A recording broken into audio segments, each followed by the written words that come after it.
여러분 반갑습니다. 오늘이 3월 5일입니다.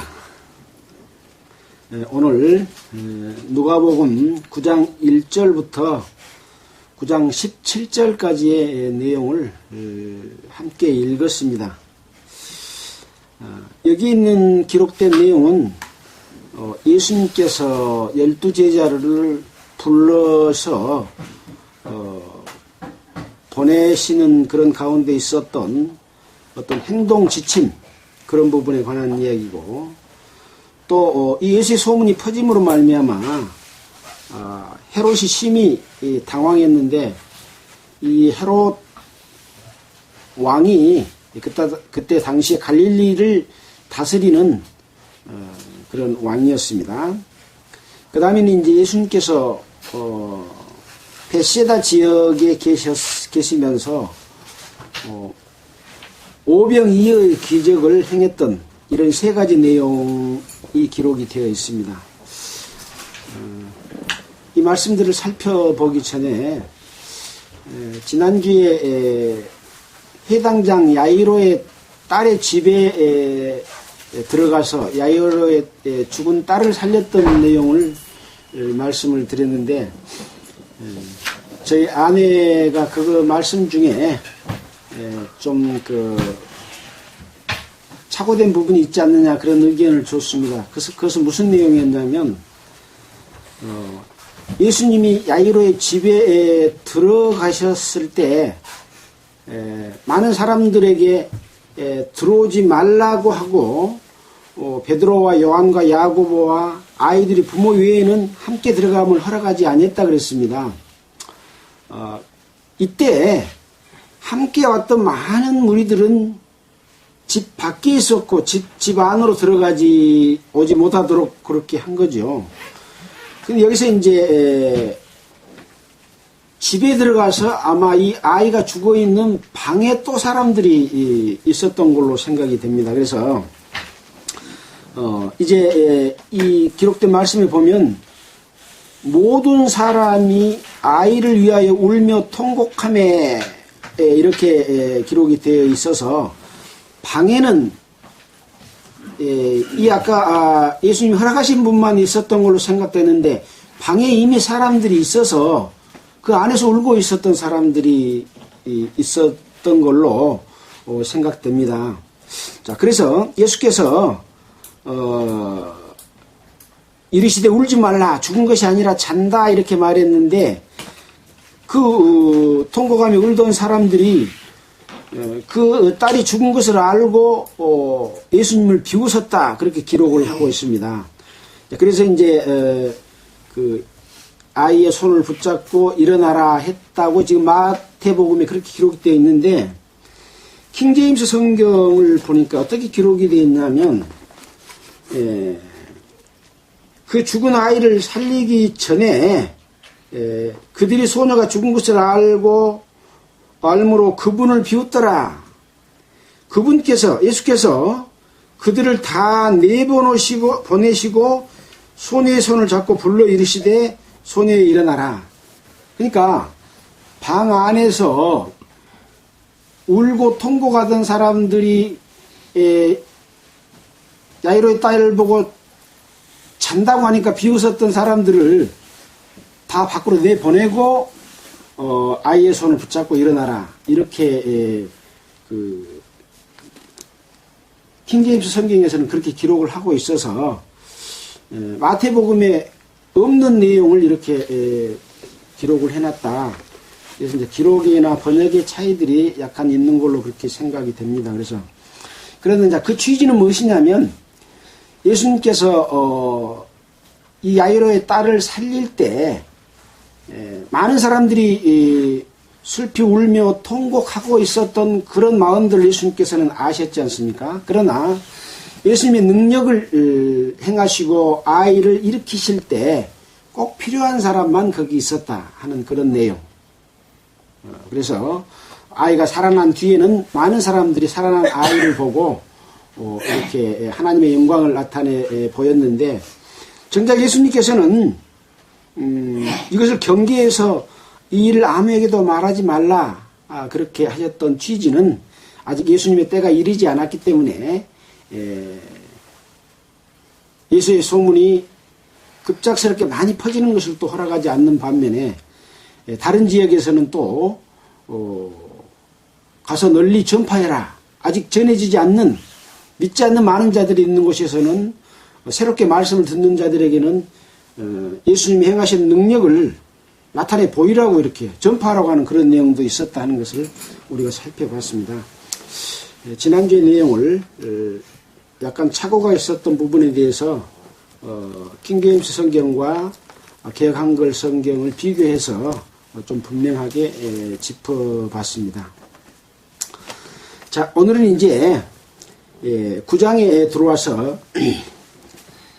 예수께서 12제자를 불러 모으사 모든 귀신을 제어하며 병 고치는 능력과 권세를 주시고 하나님의 나라를 전파하며 앓는 자를 고치게 하려고 내어 보내시며 이르시되 그랬습니다. 그래서 예수님께서는 자신이 하나님의 아들로서 이 땅에 오셔서 세상 죄를 용서하고자 하는 그런 뜻을 이루시기 위해서 많은 능력을 행했습니다. 하나님의 아들인 것을 증거하신 것이죠. 그러면서 그런 기적만 나타내 보인 것이 아니라 하늘나라의 복음을 전파를 했습니다. 그러나 예수님이 이 복음을 계속 모든 사람에게 이방에까지 다 전파할 수는 없는 시간적인 제약들이 있기 때문에 이제 12제자를 불러서 예수님이 갖고 있는 그 능력은 누구 능력입니까? 하나님의 능력이죠. 하나님의 능력을 이 제자들에게 주었습니다. 그래서 모든 귀신을 제어하고 병을 고치는 능력과 권세를 주어서 내보냈습니다. 그러면 지금은 그런 권세를 주어서 내보냈냐? 이런 말씀을 되물을 수가 있습니다. 그래서 지금은 이제 요한의 때까지 선지자 시대 때까지 또는 예수님이 오셨을 당시에 사도들에게 그런 권능을 주었고 심지어는 뱀에게 독사에게 물릴지라도 그 독이 사도 바울을 해하지 못했던 것 같은 그런 기적이 있었습니다. 물론 지금도 그 기적은 계속 유지가 되고 있지만은 이런 내용들을 오히려 사탄은 그것을 이용해서 기사와 능력들을 행함으로 말미암아 예수님께서 전하고자 하는 그 복음은 오히려 가로막혀주고 그 능력으로 병 고치는 걸로 이렇게 써먹어버리는 그래서 하나님이 원하시는 예수 그리스도께서 전파하시고자 하는 것이 오히려 방해가 되고 있는 그런 일들이 일어나고 있다 하는 것을 이제 말씀드릴 수가 있고, 자, 그래서 이런 능력을 권세를 주시고 이제 내어 보냅니다. 뭐라 하기 위해서 내어 보냈냐? 하나님의 나라를 전파하며 앓는 자를 고치게 하려고 내어 보냈다. 이렇게 이제 기록을 하고 있죠. 이르시되 여행을 위하여 아무것도 가지지 말라. 어떤 행동 지침, 우리가 어떤 그 전투에 나갈 때면 전투를 하기 위해서 군대를 양성하고 훈련을 시키고 병기를 소지하고 이렇게 가지 않습니까? 근데 마찬가지로 하나님의 나라의 복음을 전하는 데 있어서 예수님께서 능력을 줬기 때문에 그 다음에 행동은 어떻게 해라 라는 행동 지침이라고 볼 수가 있죠. 자, 여행을 위하여 아무것도 가지지 말라. 지팡이나 주머니나 양식이나 돈이나 두벌옷을 가지지 말며 어느 집에 들어가든지 거기서 유하라. 유하다가 거기서 떠나라. 누구든지 너희를 영접하거든 그 성에서 떠날 때에 너희 발에서 먼지를 영접지 아니하거든 그 속에서 떠날 때 너희 발에서 먼지를 떨어버려 저희에게 증거를 삼으라 하시니 그렇게 기록을 했습니다. 이미 누가복음의 기록이 조금 자세하게 기록이 안 돼 있습니다. 여기 지팡이를 가지지 말라고 기록이 되어 있는데 또 마가복음 6장 8절에는 지팡이 외에는 그렇게 해서 지팡이는 가지고 가도 되는 걸로 기록이 되어 있어서 이 있었던 사건에 관해서 마태나 마가나 누가가 기록을 했지만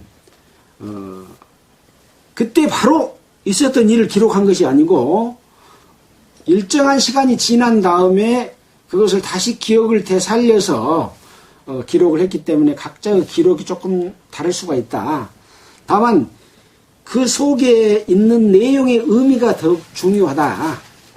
그것은 이제 옛날에 설명할 때 어떤 사건에 있어서 신문 기자들도 조선일보 다르고 중앙일보 다르고 여러 가지 신문이 다르지만 그 어떤 사실에 관해서 자기들이 보는 입장에서 중요시한 부분들의 것이 강조되다 보니까 그럴 수가 있다.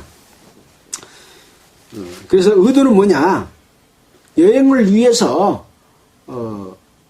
필요한 것들을 다 챙겨고 가는 것이 아니다. 뒤에 보면은 뭐라고 기록이 되어 있습니까? 어느 집에 들어가든지 거기서 유하라. 유한다고 하는 것은 이제 먹을 것도 안 갖고 갔지 않습니까? 돈도 안 갖고 갔지 않습니까? 두벌옷도 안 가지고 갔어요. 그래서 이 전도인들을, 제자들을 받아들이는 그 집에서는 음식도 대접도 하고 또 이제 아마 여기 기록은 안 됐지만은 이제 수일을 이렇게 여행할 경우에는 속옷도 필요하지 않겠습니까? 또 양말도 필요하지 않겠습니까? 아마 이런 부분들을 다 고려해서 손님 대접하는 것을 게을리하지 않았지 않겠는가라는 생각이 들었습니다. 그래서 이것이 서로 이제 예수님의 은혜가 전해지고 예수님의 능력을 나타내 보이면 그 하나님을 믿고 예수님의 능력을 보고 이 구원을 얻는 사람들이 그런 그 사랑의 마음들로서 이 손님들을 접대하고 또 다른 곳에 갈 수 있는 어떤 그 길을 또는 필요한 것들을 준비해서 보내기도 하는 이런 일들이 있었다라는 것을 우리는 생각해 볼 수가 있습니다. 그래서 만약에 영접지 아니하거든 그 성에서 떠날 때 너희 발에 있는 먼지까지 떨어버려서 저희에게 증거를 삼으라 이렇게 기록을 하고 있는데 이제 마태복음에 보면 이것이 좀 자세하게 기록이 되어 있습니다. 마태복음을 보도록 하겠습니다. 마태복음 10장 5절로부터 16절 한번 보겠습니다.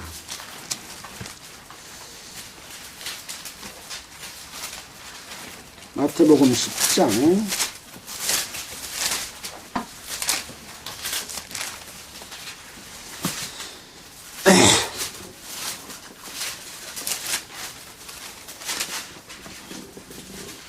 이제 1절부터 5절까지는 그 제자들을 불러서 권능을 주신 것에 관한 기록과 12제자의 이름이 나와 있고 이제 5절에는 예수께서 12를 보내시며 명하여 명령했다 이렇게 기록하고 있습니다. 그래서 제자들의 행동 지침을 명령했다라고 볼 수 있는 것이죠. 이방인의 길로도 가지 말고 사마리아인의 거울로도 들어가지 말고 차라리 이스라엘이 잃어버린 양에게로 가라. 가면서 전파하되 천국이 가까웠다 하라. 하고 병든 자를 고치며 죽은 자를 살리며 문둥이를 깨끗하게 하며 귀신을 쫓아내되 너희가 거저 받았으니 거저 주어라. 여기는 이 누가복음에는 기록되지 않는 내용이 또 기록이 되어 있죠. 거저 받았으니 거저 주어라. 그러면 거저 주었는데 거기에서 접대하는 문제는 싹으로 받는 것입니까? 아니면 은혜에 감사해서 손님 대접하는 겁니까? 예. 그래서 내가 귀신 쫓아내줬으니까 너는 그 값으로 나에게 뭘 주라는 게 아니죠. 하나님의 능력으로 나타낸 것에 대해서는 값을 치를 수가 없는 겁니다. 그래서 거저 받았으니 거저 줘라. 그러면서 이제 그 뒤에 전대에 금이나 은이나 동이나 가지지 말고 그렇게 좀 더 자세하게 기록이 되어 있죠. 또 여행을 위해서 주머니나 두벌옷이나 신이나 지팡이를 가지지 말라. 여기도 이제 지팡이를 가지지 말라고 되어 있죠. 근데 마가복음에는 또 지팡이 외에는 기록이 돼서 좀 차이가 있습니다. 왜 그랬냐? 이는 이 일꾼이 저 먹을 것을 받는 것이 마땅함이니라. 그래서 하나님의 일을 하는 사람들이 하나님의 은혜를 입은 사람들로부터 어떤 것을 대접받는 것에 대해서는 마땅한 일이다. 이제 좀 더 이것을 더 강력한 표현으로 기록된 것이 디모데전서 5장 18절에가 나와 있습니다. 디모데전서 5장 18절 한번 보겠습니다. 디모데전서 5장 18절.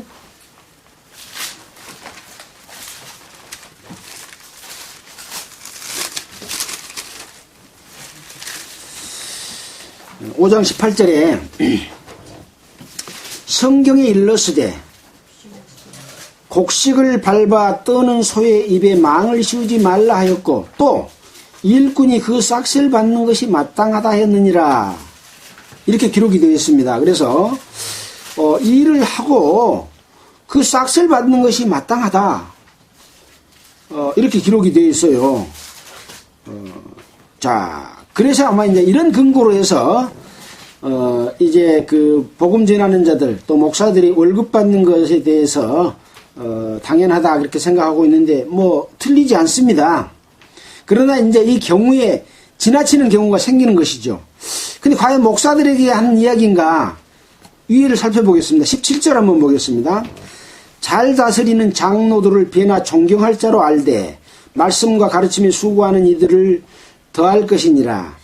그러면서 곡식을 밟았다는 소의 입에 망 씌우지 말라고 했고 일꾼이 삭슬 받는 것이 마땅하다고 말했습니다. 그 다음에 또 19절에 보면 장로에 대한 송사는 두세 증이 없으면 받지 말 것이요. 여기는 지금 누구에 관한 설명 가운데서 곡식을 밟았다는 소의 입에 망을 씌우지 말라고 한 겁니까? 목사입니까? 장로입니까? 네, 장로입니다. 지금 장로들이 월급 받는 장로 있습니까? 없죠. 그래서 성경에서는 목사들은 에베소서에 나와 있는 것처럼 목사와 교사는 교회를 세우고 봉사하기 위한 역할이지 월급을 받고 그 싹스를 받는 것은 성경적으로는 바른 것이 아니다. 그러나 이 취지는 무엇이냐? 하나님의 복음을 위해서 일하신 분들에게 대접하는 것, 또 어떤 필요한 것들을 공급해 주는 것은 틀리지 않지요. 맞는 일입니다. 그래서 이제 지금에는 이제 목사를 지나치게 높은 위치에 올려놓고 목사가 교회를 통치하고 다스리고 목사가 감독까지 하고 장로직까지 다 수행하는 사람으로 해가지고 모든 교회의 권한이 목사에게 몰려 있습니다. 이건 대단히 위험한 일이죠. 성경적으로 보면 그렇습니다.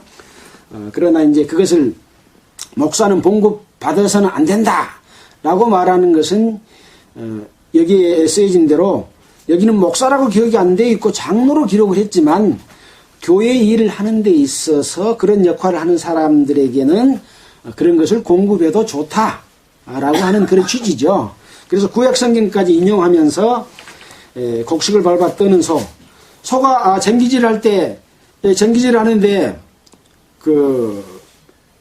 곡식을 뜯어먹잖아요. 배가 고프니까 가다가도 이렇게 고개 돌려서 뜯어먹고 가고 그런 걸 저도 어렸을 때 봤습니다. 그래서 입에다가 망을 씌워요. 진짜로 망을 씌웁니다. 근데 그러지 말라는 거죠. 예. 이런 취지가 확대해서 해석이 되면은 대단히 위험하다라는 것을 살펴볼 수가 있습니다. 그래서 이런 부분에 대해서는 이제 사도 바울에 관한 그런 그 내용 소개가 많이 기록이 되어 있습니다. 디모데전서 6장 3절 한번 볼까요? 바로 그 뒤에 나와 있죠. 누구든지 다른 교훈을 하며 바른 말 곧 우리 주 예수 그리스도의 말씀과 경건에 관한 교훈에 창념치 아니하면 저는 교만하여 아무것도 알지 못하고 변론과 언쟁을 좋아하는 자로서 자니 이로써 투기와 분쟁과 회방과 악한 생각이 나며 5절에 보면 마음이 부패해지고 진리를 잃어버려 경건은 하나님의 일할 때만 경건이라는 표현을 쓴다 그랬잖아요. 하나님의 품성만 말할 때 경건을 큰 이익의 재료로 생각하는 자들이 다툼이 일어난다. 그러나 지족하는 마음이 있으면, 지족이란 말은 무슨 말이냐, 제 분수를 알아 족한 줄로 아는 것이 지족입니다. 분수를 알아 족한 줄로 아는 마음이 있으면 경건이 큰 이익이 된다라고 말하면서 이제 우리가 세상에 아무것도 가지고 온 것이 없음에, 아까 아무것도 가지고 가지 않지 않습니까? 또한 아무것도 가지고 가지 못하리니 우리가 먹을 것과 입을 것이 있은 줄 족한 줄로 알아. 이런 분위기인 것이죠. 이렇게 많은 것을 받고 그걸 부화하려고 하고 권세를 가지려고 하고 큰 통치하는 그런 방향이 아니라는 것이죠. 그래서 그런 욕심을 갖게 되면은 교만해져서 오히려 아무것도 알지 못하고 오히려 분쟁과 해방과 악한 생각이 나고 진리를 잃어버리고 그런 것들을 이용해서 자기 이익의 재료로 삼아버리는 그런 일들이 일어난다고 하기 때문에 아까 이렇게 장로들에 관해서 말하면서 일꾼이 그 삭스 받는 것이 마땅하다 하는 그 취지와 이것과 비교를 해서 도가 지나쳐서는 안 된다고 하는 것에 관한 것을 분명하게 경고로서 말씀을 했고, 만약에 이것을 도를 넘었을 때는 거짓 사도로서 그 진리가 그 속에서 변질돼서 부패해지고 자기 유익만을 위해서 살아가는 쪽으로 바뀌어버린다 라고 하는 것에 대한 부가적인 설명을 했습니다. 그래서 9절에 보면 부하려고 하는 자들은 시험과 올무와 여러가지 어리석고 해로운 정욕에 떨어지나니 곧 사람으로 침륜과 멸망에 빠지게 하는 것이다. 자기만 그렇게 된 것이 아니라 다른 사람들까지도 침륜과 멸망에 빠뜨리게 하는 이런 위험한 일을 저지르게 된다. 그래서 돈을 사랑함이 일만하게 뿌리가 되나니 이것을 사모하는 자들이 미혹을 받아서 믿음에서 떠나게 된다. 그리고 많은 근심으로서 후회로서 자기가 자기를 찔리는, 자기가 자살하는 이런 일들과 같은 그런 영혼의 어떤 그 능력이랄까, 가치랄까, 하나님께서 우리에게 주시고자 하는 영광을 잃어버리게 되는 그런 상황으로 바뀌게 되기 때문에 굉장히 중요하다는 것을 거듭해서 말씀을 해주고 있습니다. 그래서 심지어 이 사도 바울은 헌금, 연보에 대해서 설명하면서 연보는 이 교회에서 일하는 자들에게 주는 월급으로서 연보를 걷는 것이 아니라 성도를 돕기 위한 것으로서 연보를 거뒀습니다. 그래서 어느 지역에 흉년이 들어서 먹을 것이 없을 때는 다른 지역에 풍년이 든 지역에서 이렇게 헌물과 헌금을 받아서 그쪽에 전달해주고 도와주고 또 이렇게 해줌으로 인해서 이쪽에서 나중에 또 이쪽을 돕는 상부상조하는 쪽으로 가는 것으로 설명을 하고 있습니다. 그리고 또 없는 것은 받지 않는다고 그랬습니다. 빚내가지고 그렇게 할 필요는 없다는 것이죠. 이런 취지를 여기서 생각해 볼 수가 있습니다. 그래서 다시 이제 마태복음으로 돌아와서 살펴본다면은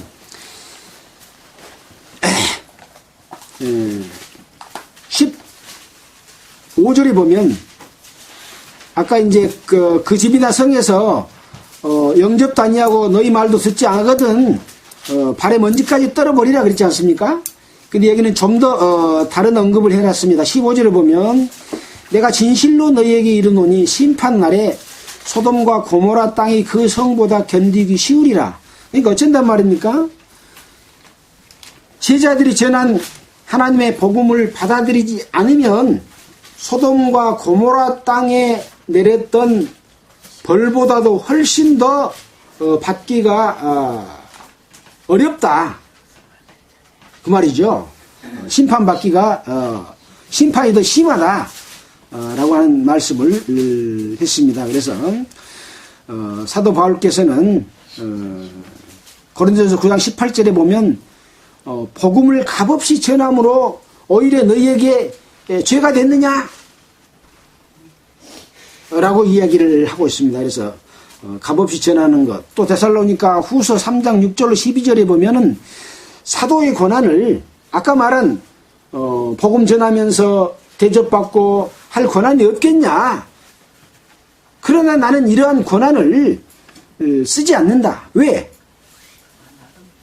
이걸로 말미암아 복음이 변질될 것, 사람의 욕심을 따라서 갈 것을 알고 있었기 때문에 내가 먼저 모범을 보이기 위해서 나는 밤낮으로 수고하고 일하면서 복음을 전했다.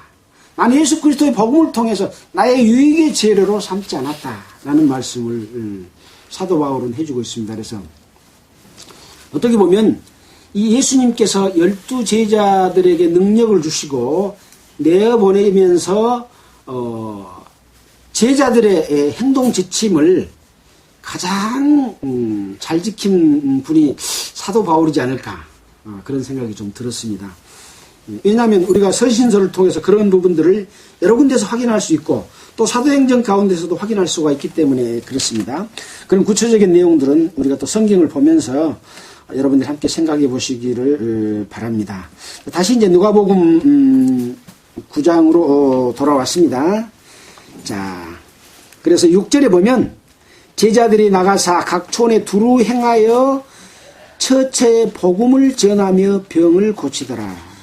항상 복음 전하는 것과 병 고치는 것, 귀신을 쫓아내는 것, 이런 일들은 함께 가는 거죠.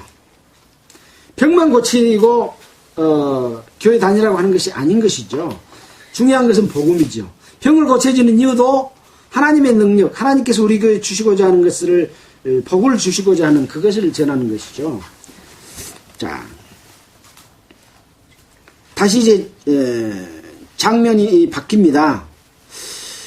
분봉왕 헤롯이 이 모든 일을 듣고 심히 당황하여 하니 그랬습니다. 여기 분봉왕은 갈릴리 지금 지역에서 예수님이 지금 복음을 전파하고 있지 않습니까? 우리가 지금 지도를 자꾸 보고 있습니다만은 갈릴리 주변에서 이렇게 지금 일어났던 일들입니다. 그 갈릴리를 다스리는 왕이 분봉왕 헤롯입니다. 이 사람은 헤롯 대왕의 아들이고 헤롯 안티바스 세례 요한을 죽인 사람입니다. 이 내용은 마가복음 6장 14절에 기록이 되어 있고 또 다른 성경에도 기록이 되어 있습니다.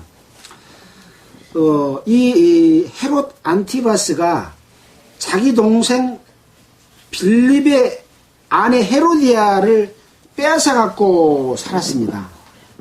이것을 세례 요한이 그렇게 하는 것은 옳지 않습니다 하고 지적을 하니까 누가 화가 났냐 하면 이 헤로디아가 화가 난 거예요. 그래서 헤로디아 때문에 다른 것을 트집 잡아 가지고 세례 요한을 감옥에다가 가다 놨어요.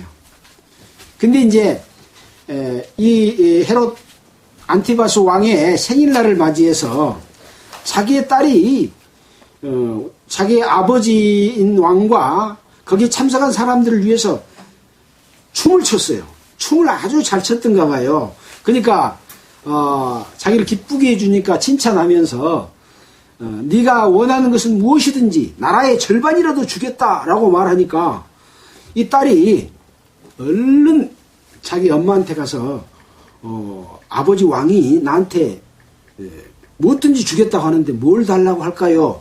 그러니까 이 헤로디아가 세례 요한의 목을 달라고 해라. 지금 감옥에 가다 놨거든요.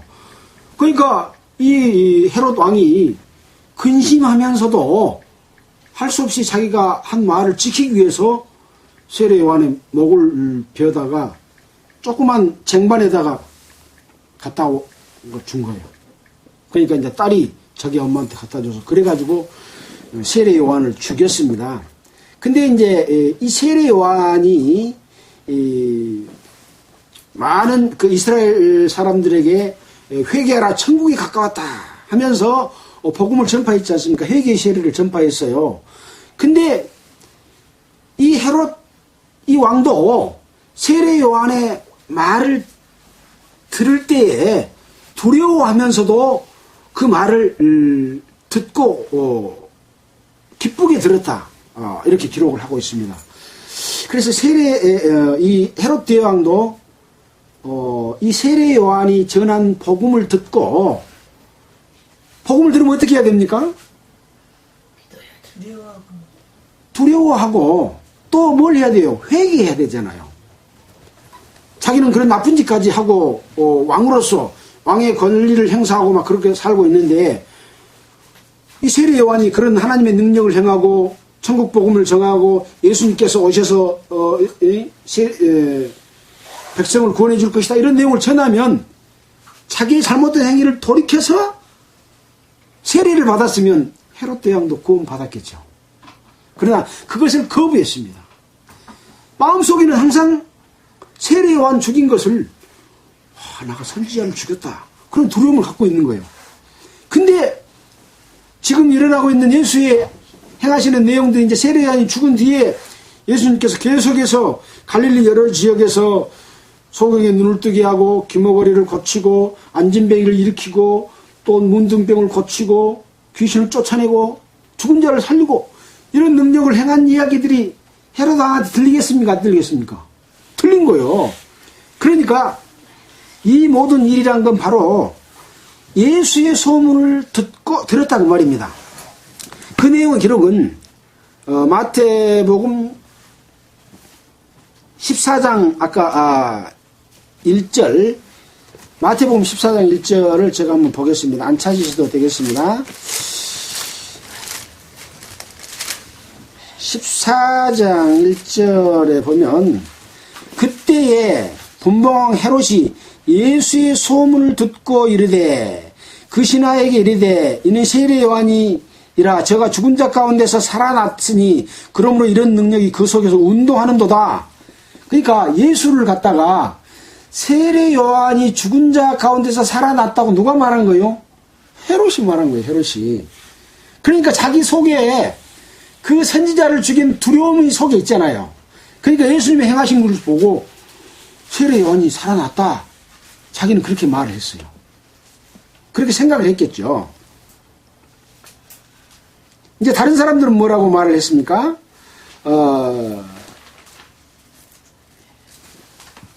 또 어떤 사람들은 엘리야가 나타났다. 또 어떤 사람들은 옛 선지자 하나가 다시 살아났다. 이렇게 말하는 사람들도 있었어요. 근데 이제 헤롯은 자기가 선지자인 세례 요한을 죽였기 때문에 자기 스스로가 어떤 양심의 가책 내지는 그 자기의 행한 행위에 대해서 두려움을 가지고 있었기 때문에 자기가 그 권세에 있는 자로부터 어떤 피해 당할 것에 관한 염려가 있었겠죠. 그래서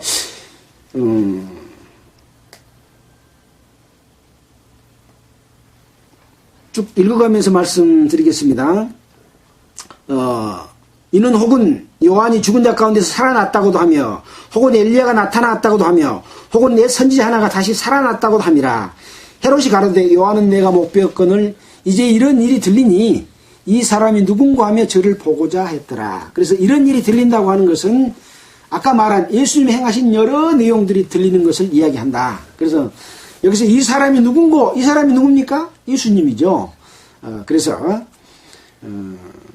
이 헤롯이 두려워했지만은 결국은 나중에 예수님을 붙잡아서 빌라도가 재판을 할 때 그 다스리는 지역이 헤롯 왕의 지역이었기 때문에 헤롯에게로 데리고 갔어요. 그 장면을 한번 볼까요? 그 장면이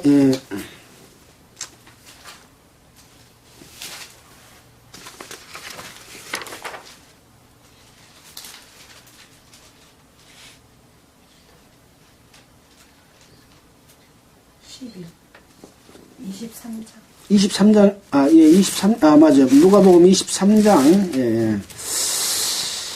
8절, 7절, 6절. 자, 보겠습니다. 23장 8절에 보면, 이제 데리고 가니까, 헤롯이 예수를 보고 심히 기뻐하니, 이는 그 소문을 들었으므로 보고자 한지 오래였고, 아까, 누가복음 9장에서 이 사람이 누군가 하고 보고자 했지 않습니까? 직접 이렇게 만난 경우는 없고 소문만 많이 들었었던 것 같아요. 그래서 예수를 보고 심히 기뻐했다. 심히 기뻐했다고 표현을 해서 좀 이해가 안 되더라고요. 그러나 아무튼 이는 그의 소문을 들었으므로 보고자 한지 오래였고 또한 무엇이나 이적 행하심을 볼까 바랐던 영고라. 여러 말로 물으나 아무 대답도 아니하시니 대제사장들과 서기관들이 서서 힘써 고소하더라. 그러니까 이제 헤롯 왕 앞에 대제사장과 서기관들이 막 예수의 잘못된 행위가 있었습니다 하고 막 이제 거짓 고소를 했죠. 그러니까 헤롯이 그 군병들과 함께 예수를 업신여기고 희롱하고 빛난 옷을 입혀 빌라도에게 돌려보냈다. 빛난 옷이라는 건 죄수의 옷을 입혀서 보낸 겁니다. 아니, 왕이라고. 왕의 옷이, 그러니까 이스라엘 왕으로 왔다 그래서 왕의 옷을 입힌 것이죠. 자, 그래서 결국은 헤롯은 아까 예수를 보고 심히 기뻐했고 세례 요한의 말을 듣고도 두려움으로 하나 기쁘게 듣더라. 기뻐하고 두려워한 데까지 했는데도 불구하고 결국은 군병들과 함께 예수를 업신여긴 거죠. 이제 계속 네. 이적을 갖다 막 하기를 원했는데 자기는 그러니까 원하는 게 따로 있었던가 봐요. 이적 행하심을 보고 싶었고 아마 좀 특이했던 것 같아요. 동생 아내를 뺏어서 살고 양심은 무디어지고 하나님을 향한 그런 것은 전혀 없고 자기 어떤 보고 만족하고 자기가 필요로 느끼면 써먹으려고 하는 그런 나쁜 마음을 가지고 있었지 않았을까 이런 생각이 좀 들어봅니다. 아무튼 양심이 바르지 못하면 하나님의 은혜를 입을 수 없는 것과 마찬가지로 이 사람은 결국은 예수를 업신여기고 다시 빌라도에게 보내는. 그래서 헤롯과 빌라도가 전에는 원수였으나 당일에는 서로 친구가 되니라. 빌라도는 누굽니까? 로마에서 보낸 통치자고 헤롯은 이스라엘인으로서 이제 왕의 이스라엘 왕의 분봉왕의 그 지역을 다스리는 왕으로 이렇게 있었던 그런 사람이었는데, 그러니까 정치 권력하고 종교 권력은 상당히 긴장 관계, 나쁜 관계에 있기도 하고 때로는 협력하기도 하고 하는 이런 관계에 있었기 때문에 그동안에 사이가 좀 나빴었던가 봐요. 그러나 예수를 잡아서 죽이는 데 있어서는 서로 친구가 되었다라고 하고 있는데, 왜 그랬냐면 그것은 예수님께서 이 땅에 오신 목적을 이루기 위함이다라는 그런 해설서를 또 연관된 말씀 속에서 찾아볼 수가 있습니다. 시간이 너무 막 가버렸네. 큰일 났네. 자, 그 다음에 이제 예수님께서 5,000명을 먹이신 그 기록에 대해서 보도록 하겠습니다. 10절입니다. 사도들이 돌아와 자기들의 모든 행한 것을 예수께 고한데 데리시고 따로 벳세다라는 고을로 떠나가셨으나 무리가 알고 따라왔거늘 예수께서 저희를 영접하사 하나님의 나라의 일을 이야기하시며 병 고칠 자들을 고치시더라. 그래서 이제 예수님이 제자들을 내보냈는데 제자들이 두루 행하며 복음을 전하고 병을 고치고 이제 다시 돌아와서 예수님께 나가서 행했던 일을 다 이렇게 고했습니다.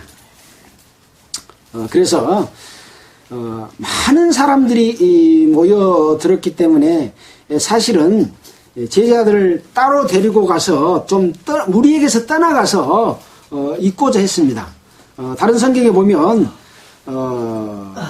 이 밥 먹을 시간이 없어가지고 밥을 먹기 위해서 이렇게 따로 나와 있는 그런 상황이었다라고 또 기록된 것도 있습니다. 그래서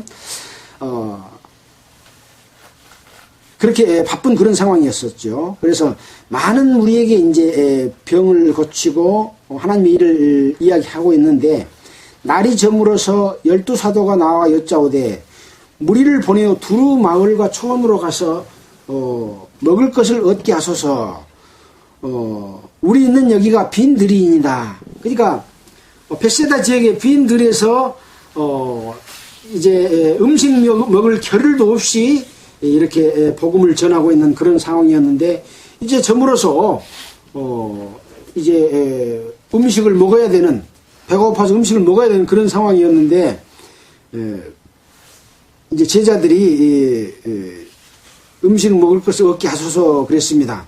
그러니까 예수께서 너희가 먹을 것을 주어라, 그렇게 이야기한 거죠. 그러니까 제자들이 우리에게 떡 5개와 물고기 2마리밖에 없으니 이 모든 사람을 위하여 먹을 것을 사지 않고서는 할 수 없삼나이다, 그렇게 말을 했어요. 왜 그랬냐? 거기에 남자가 한 5,000명이 모였다고 그랬습니다. 남자가 5,000명이면 원래 이스라엘 숫자를 셀 때는 이스라엘은 남자 수만 세어요. 그래서 성인 남자만 쉬기 때문에 5,000명이면 여자들도 한 5,000명, 여자들이 원래 더 많이 모이잖아요. 5,000명. 어린아이들도 있었겠죠. 어린아이가 한 1, 2,000명 됐는지 1,000명 됐는지 모르겠어요. 아무튼 이렇게 많은 사람들이 모였어요. 그래서 이 모든 사람이 위하여 보리떡 5개와 물고기 2마리밖에 없는데 사오지 않고서는 먹일 수 없습니다. 근데 이제 다른 성경에 보면, 요한복음 7장에 보면 빌립이 각 사람으로 조금씩 나눠줄지라도, 조금씩 먹을 것을 주게 할지라도 200데나리온의 떡이 부족할 것입니다. 200데나리온의 돈을 주고 떡을 사고 와도 부족할 것입니다. 200데나리온이면 200날 동안 일하는 하루 품삯이라 그랬죠. 2천만 원 정도 되는 돈이겠죠. 10만 원만 계산하더라도. 그렇게 해서 부족하겠습니다 하니까 예수님께서 제자들에게 이르시되 때를 지어 한 50명씩 앉히라 하시니, 제자들이 이렇게 하여 다 앉힌 후에 그렇게 한 2, 3천 명 모여있는 이 사람들을 보고 제자들에게 50명씩 앉히라. 그러면은 몇 군데 앉힐 수가 있겠어요? 50을 나눠야지. 예. 아마 50명씩 앉힌다고 보면 나누기 15,000, 13,000 나누기 50. 하여튼 여러 군데 이렇게 두루두루 이렇게 앉혔겠죠. 자, 그렇게 해서 예수께서 떡 5개와 물고기 2마리를 가지사 하늘을 우러서 축사하시고 떼어 제자들에게 주어 무리 앞에 놓게 하시니 먹고 다 배불렀더라. 그 남은 조각 12바구니를 거두니라. 잘 보십시오. 떡 5개와 물고기 2마리를 먼저 무엇을 했습니까? 하늘을 우러러 축사했습니다. 하나님의 능력을 요구하신 것이죠. 축사하시고. 누가 떼어줬어요? 제자들이 떼어갔습니까?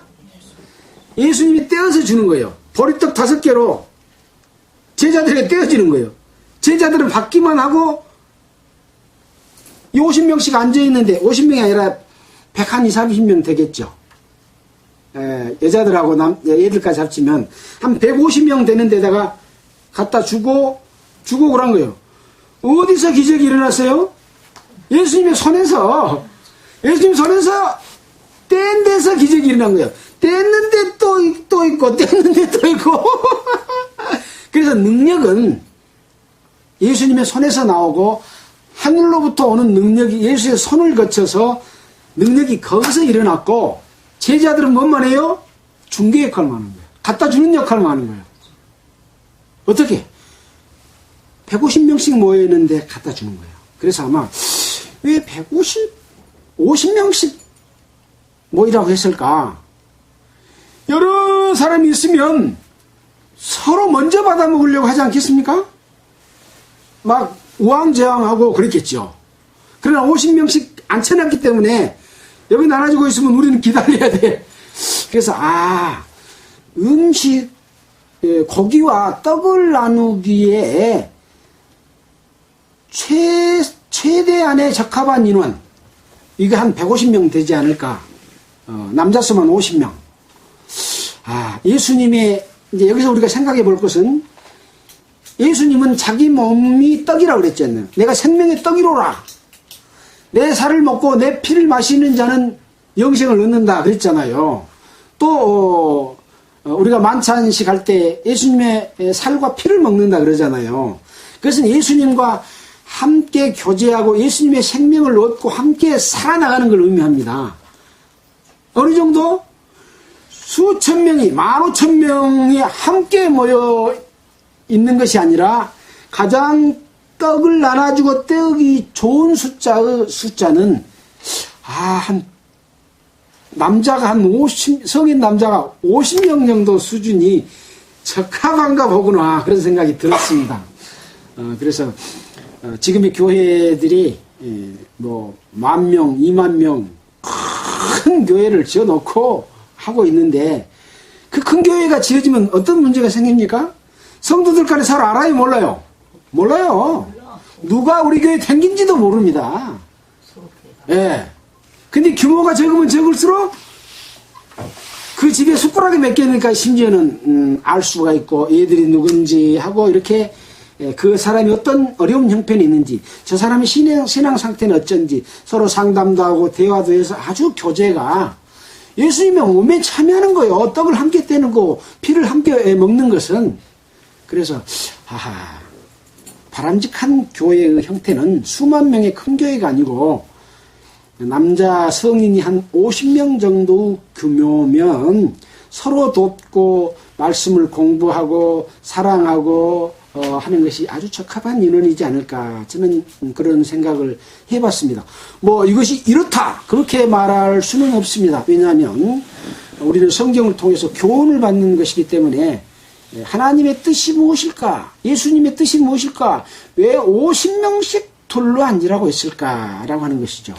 그때 상황으로 본다면 50명 그러면 장정 50명을 말하는 거 아닐까? 장정 50명입니다. 그러니까 여자까지 합치면 100명이고 어린이까지 합치면 150명이 될 수도 있고 한 20, 30명, 110명이 될 수도 있죠. 그래서 좀 최대로 잡아서 150이라고 말한 겁니다. 그래서 그런 정도면 아주 예를 들어서 말씀 전하는 자 한 분을 모시더라도 50명이면 그 사람에 관한 어떤 먹고 사는 문제 해결해 줄 수 있는 정도 되지 않겠습니까?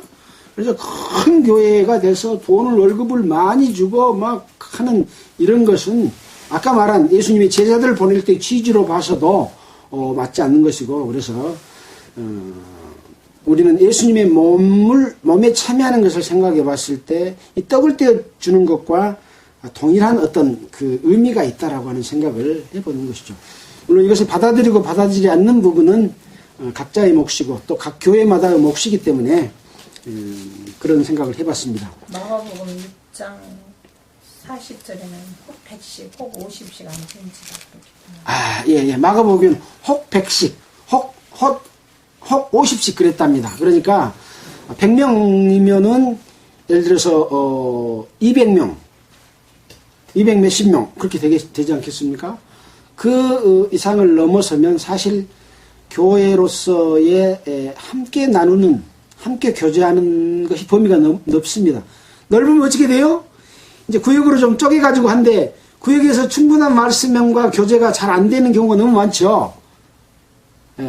이런 부분들이 있기 때문에 그런 걸 참고로 하시고, 아무튼 그 숫자 많은 것이 좋은 것은 아니다. 숫자가 많은 것은 이제 하나님이 원하시는 숫자는 얼마일지는 우리지 모르지만 전 세계의 교회가 다 지금 형성되어 있잖아요. 하나님의 자녀들로서. 그러나 그 지역에서 이렇게 다 교회 생활을 하고 있는 것이죠. 그리스도 안에서. 그러나 여기서 말한 15,000명 정도가 있었지만 거기에 50명씩 혹 100명씩 앉게 한 이유는 그 떡을 나누기에 가장 좋고 소란하지 않고 그런 부분을 이야기한 거예요. 더 이상 뭐 설명을 할 필요는 없을 것 같습니다.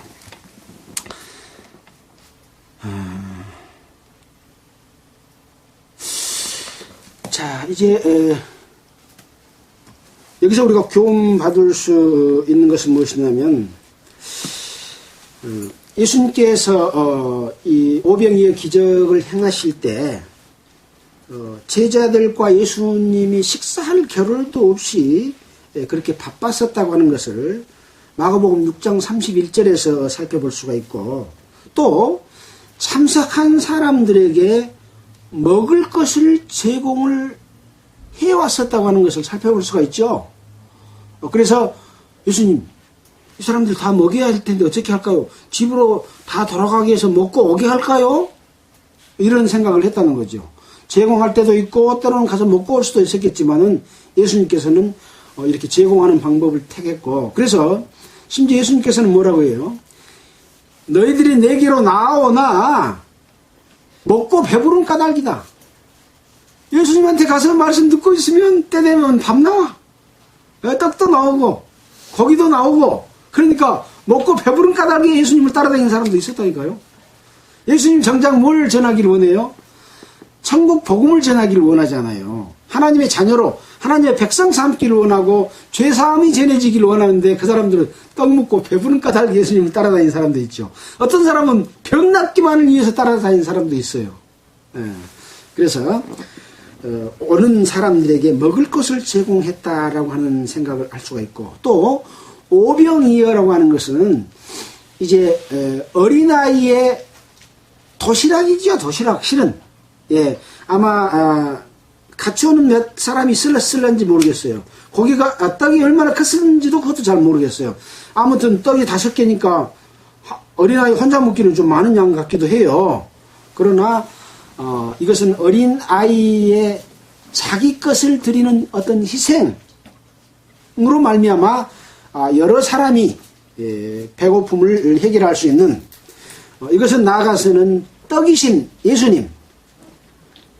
예수님을 상징하기도 합니다. 그래서 한 사람의 희생으로 말미암아 모든 사람이 구원을 얻을, 생명을 나눠준, 자기 몸을 나눠주는 그런 역할과 같은 것이죠. 그 다음에는 무엇이냐? 장차 이제 그렇게 해서 장차 하나님의 백성인 교회를 이루고자 하는 그런 뜻입니다. 그래서 요한복음에 보면 예수님께서 내가 생명의 떡이다 라는 말씀을 요한복음 22장 19절, 또 요한복음 6장 35절 이런 기록을 통해서 우리는 이 오병이어의 기적과 요한복음에 나와 있는 예수님 자기 자신이 생명의 떡이라고 하는 내용, 그리고 고린도 전서에 나와 있는 성 만찬식에 관한 그 예수님 죽기 직전에 만찬했던 그런 광경과 연관해서 생각해 볼 수 있고, 이 모든 것들은 다 예수님의 희생으로 말미암아 많은 사람이 생명을 얻을 것에 관한 교훈이다, 이렇게 생각해 볼 수가 있겠습니다. 우리는 성경을 보고 어떤 사실과 어떤 사건들을 접하는데 그 사건에서 주는 의미와 하나님의 뜻이 무엇일까를 아는 것이 중요합니다. 그래서 제가 자꾸 그런 말씀을 드립니다만은 이 성경책이 하나님의 말씀입니다. 점도 없고 흠도 없는 정확무오한 하나님의 말씀이다, 이렇게 이야기를 하고 있는데, 이 속에는 마귀의 말도 기록되어 있고 기록상 약간 착오된 내용도 있는 것을 우리는 확인하지 않습니까? 번역상 착오되어 있는 것도 확인하지 않습니까? 그러면 하나님의 말씀이 아니네가 아니고 이 속에서 주는 교훈이 하나님의 말씀인 것이죠. 그 뜻이 하나님의 말씀이고 하나님이 원하시는 우리에게 주는 메시지가 하나님의 말씀이라고 하는 것을 우리는 생각을 해야 됩니다. 그래서 이것을 비방하고 성경을 안 믿으려고 트집 잡는 사람은 왜 누가복음이 이렇게 기록되어 있고 마가복음이 이렇게 기록되어 있냐, 이것은 틀리다, 성경은 틀리다 이렇게 이야기를 하지만 그렇지 않다. 오히려 이것은 어떠한 사건이 분명하게 있었던 것을 증거해 주는 것이다. 우리는 그 속에서 여러 가지 기록을 살펴보면서 하나님의 진정한 뜻은 이것이구나 하는 것을 얻는 것이 중요하다. 이런 말씀을 드릴 수가 있겠습니다. 자, 기도하겠습니다.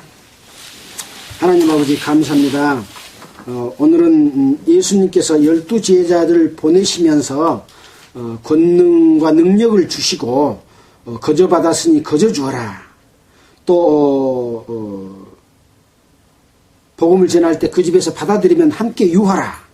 그리고 받아들이지 않으면 발에 먼지까지 떨어버리라고 하는 경고 메시지까지 주셨습니다. 또 분봉왕 헤롯이 예수의 소문을 듣고 당황해하는 그런 모습도 봤습니다. 세례원과 예수님을 만나봤지만은 그 앞에서 자기 자신이 잘못된 것을 느끼고 굴복하지 않고 끝까지 예수님을 십자가에 처형하는 데까지 빌라도와 협력해서 예수님을 죽이는 일에 참여한다고 하는 것은 참으로 우리에게 주는 교훈이 크다고 생각할 수가 있습니다. 어떤 기사와 능력과 예수 그리스도를 통한 그런 내용을 볼 때에 하나님 앞에 회개하고 돌이켜 나아가는 자세를 배웠습니다. 또한 예수님께서 오병이어로서 5,000명, 10,000명 이상의 사람들에게 음식을 제공한 사실로서 하나님의 능력을 나타내 보였습니다. 우리는 이 기록된 말씀이 우리에게 어떤 의미를 주는지에 대해서 살펴봤습니다. 모든 사람들이 이 예수님의 기사와 능력을 통해서 우리에게 주는 교훈을 올바로 이해하고 우리의 삶 가운데서 적용될 수 있도록 도와주시기를 원합니다. 방송을 듣는 모든 분들에게도 주의 성령의 역사와 능력이 함께 하시기를 원하면서 우리를 보내주신 예수님 이름으로 기도했습니다.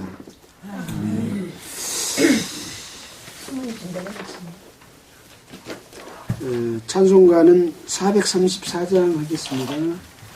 제가 12시에 내려와서 국을 준 적이 있어요. 곰탕 따라와서 준비해 주세요.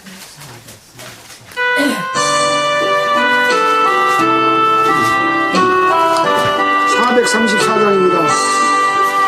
나의 갈 길 다가도록 예수 인도하시니 내 주 아래 있는 거룩 어쩌시 말이요 믿음으로 사는 삶 하늘 위로 받겠네. 무슨 일을 만나든지 영통하리라. 무슨 일을 만나든지 만사형통하리라.